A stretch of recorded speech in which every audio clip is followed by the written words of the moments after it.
What's going on, guys? CTG Matt back. Today we're previewing the World Series. We're talking about the World Series. We're going to be talking about it from a neutral fan perspective, as well as my Yankees fan perspective, as well as the first thing I want to tackle, which is addressing some of the social media outrage that has been going on about it being Yankees versus Dodgers in the World Series. Don't forget to like, comment, share, sub, but we are going to start it by talking about social media because that's what normal people do, right? They obsess over what social media says. What social media has been saying over the last 24 hours has been, "Oh, it's Yankees versus Dodgers. Why can't they just bomb the stadium? I wish somebody crushed the stadium. Can't both teams lose? Ha ha ha ha ha." Yeah, you're so funny. You're so funny. You hate it when the two big market teams face each other, but last year's World Series between the Diamondbacks and the Rangers broke records for being the lowest rated and the lowest viewed World Series in baseball history. Y'all don't care about small markets like that. You really don't. I don't care what y'all say about supporting the small market. You really don't care. Y'all are caping for owners who don't want to pay shit. There needs to be a salary floor implemented. That's a guarantee. But also be, like I said, y'all are caping and saying like, oh, death of the small market here on this one, right?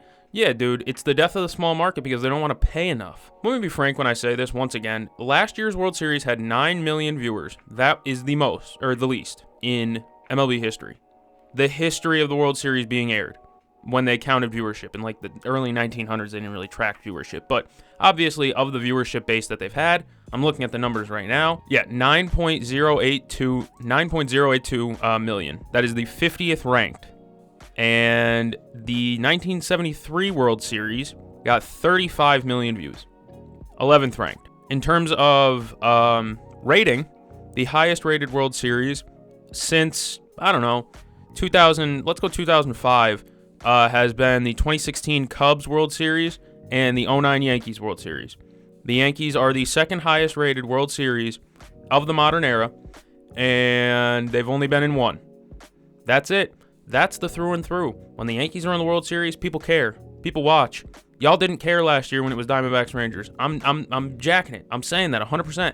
Y'all did not care when it was Diamondbacks versus Rangers. Y'all said that was the disgusting watch, because it was. It was not good ball. I'm glad Seager, Adolis, and all of them got World Series rings. That team was fun to watch, don't get me wrong, but in the grand scheme of things, the general public does not give a shit about the Arizona Diamondbacks, just as though the general public does not give a shit about the Cleveland Guardians. I'm so sorry, Guardians fans, because I love the Guardians. I have a whole damn video I recorded on my last channel about Jose Ramirez and a David Fry video. I made videos on both of them because I think they're so damn good. I love the Guardians. Thing is, your owner's a cheapskate, A, and B, nobody cares about y'all outside of Cleveland, Ohio. I will address Cleveland in a different way, though. That was one of the best series I've ever watched. Yankees vs. Guardians was one of the best series I've watched in a long time as a baseball fan. That was an amazing series, and I'm thankful that the Guardians were the team that did it and kind of pressed us a little bit more because, man, every game in Cleveland was a hood classic.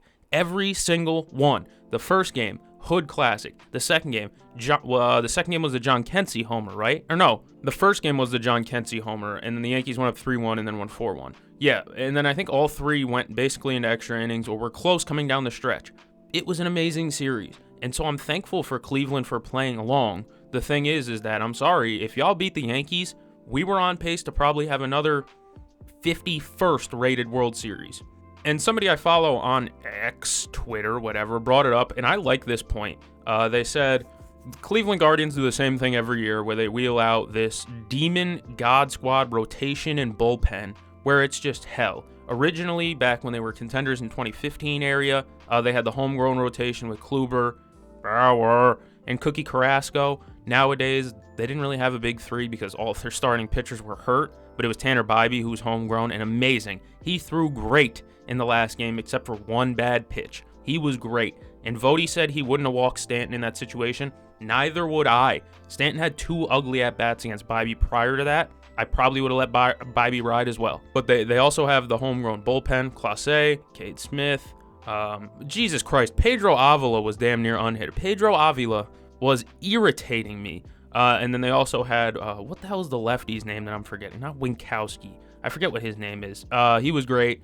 Tim Herron, that's another lefty who was great. It's not the one I'm thinking of, but he was great. Other than the one bad pitch, Hunter Gaddis was really good. They have a really, really good bullpen. It's just, you can't average 3 runs a game in a series and expect to win that series. You know, they cracked 5 like once, maybe twice, and they scored two runs more than they scored 6 or more, I believe. That is disgusting. You can't win a series like that. But they roll out this God Squad bullpen, combined with the back half of their lineup being the worst lineup you've ever seen. No dig at Rocchio, Jimenez, Bo Naylor. Bo Naylor had a really good last game. But Rocchio and Jimenez can't hit, and then you also have Josh Naylor at first, who couldn't hit at all in this series. Was really bad in the playoffs, Josh Naylor. I think Manzardo's going to take his starting spot eventually. Kyle Manzardo looked really good. But shout out to Cleveland. It's just, I know y'all. Y'all would not be watching the World Series if it was Cleveland versus the Dodgers. Cleveland versus the Mets. Y'all would all be like, oh, we know where this is going. Dodgers in 5. And nobody would give a shit. So let's move over to the NL side. And I can kind of rant about that, but I think that's another one of those situations where it's like, did you really think it was going to end differently? The Mets came in hot. They had Mets magic rolling, but I don't know. It just didn't roll over into this series. Also, their pitching it's not a good rotation. It's not a great rotation. It's filled with a bunch of really good innings throwers. Sevy, Manaea, Quintana. Those guys are really, DP, Miguel. Those are really good innings throwers, and they can get you mid-3s ERAs. But they don't have a designated ace. It switched. For a little while, it was Sevy. For a little while, it was Quintana. Well, when he had the scoreless streak going, Quintana was amazing to start the playoffs. And then Manaea was their ace, but he got roughed up down the stretch as well. The Mets bullpen was laughable.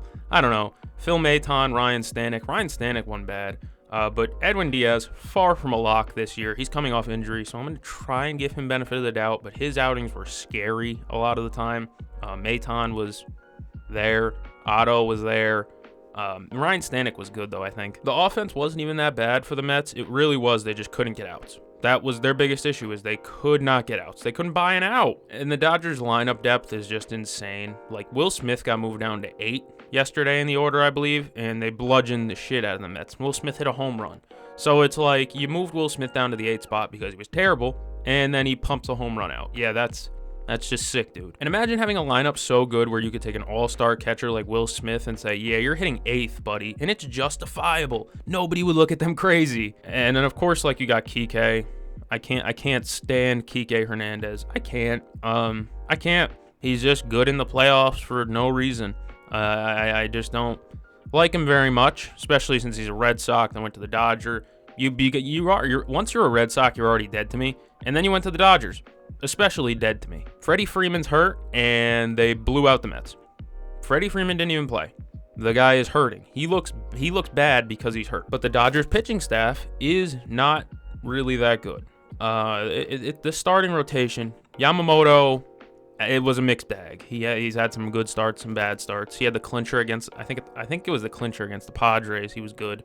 And then he had a good start against the Mets as well, but he's not unhittable.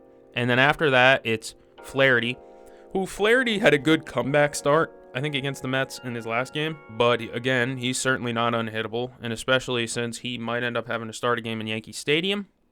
Might get interesting. But as we move on to World Series predictions, rather than just talking about the second place team in the AL and the NL, we'll talk about World Series predictions, Yankees versus Dodgers. How do I think this will shake out? If you want my official, unbiased prediction, I'm going to go Dodgers in 7.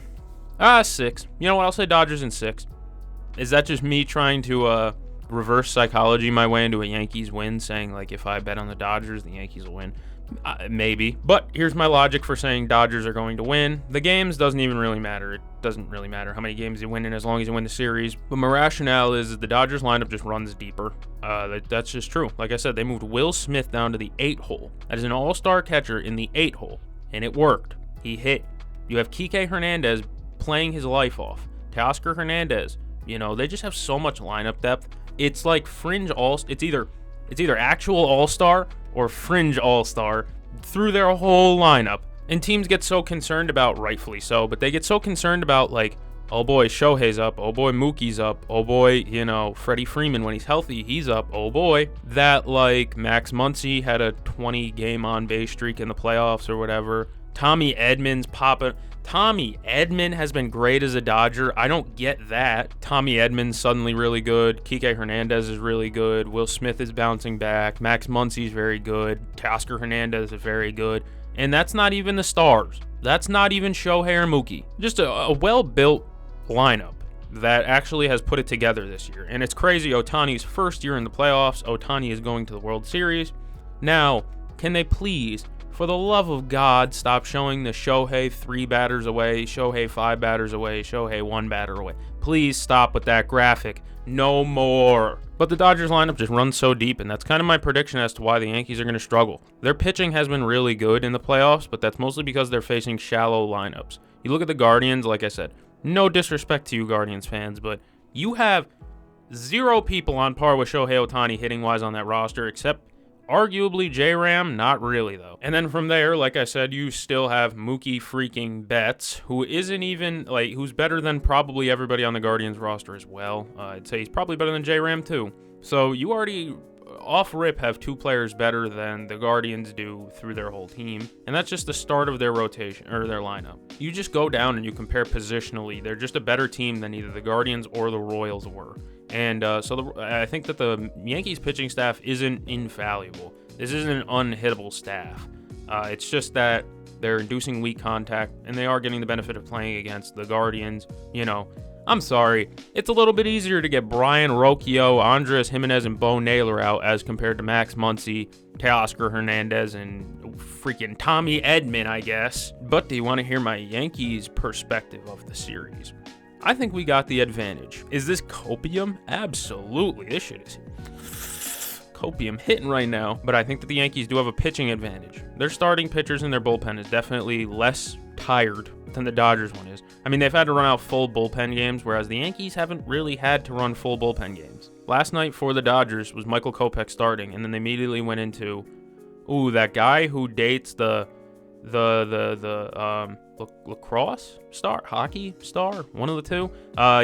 What the hell's his name? I forget his name. But I know his girlfriend is like the Michael Jordan of lacrosse, maybe? I don't remember. Field hockey? I don't remember. Something like that. Some niche sport. But it was a full bullpen game. I don't know why I had to go on a rant about a guy's girlfriend, but it was a full bullpen game. The Yankees still haven't had to do that. They have 4 legit starters: Garrett Cole, Carlos Rodon, Clark Schmidt, Luis Gil. God forbid Nestor Cortez ever get healthy, which I doubt he will. Nestor's got a campaign to run right now. Sorry, he's out there running around with the MAGA folk. But from the Yankees' perspective, we do have better starting pitching. Our bullpen is comparable to theirs. I'm not saying it's better, and I'm not going to say it's worse. It's definitely comparable. Luke Weaver is a top 5 closer in baseball right now in terms of how good he has been. And then on top of that, you have great setup guys in general. Although, yes, he allowed runs, he was bad in the CS. Clay Holmes is still able to get outs. Tim Hill has been unbelievably good for us. That is Timothy Mountain. But Tim Hill's been good. Tommy Kahnle, changeup god.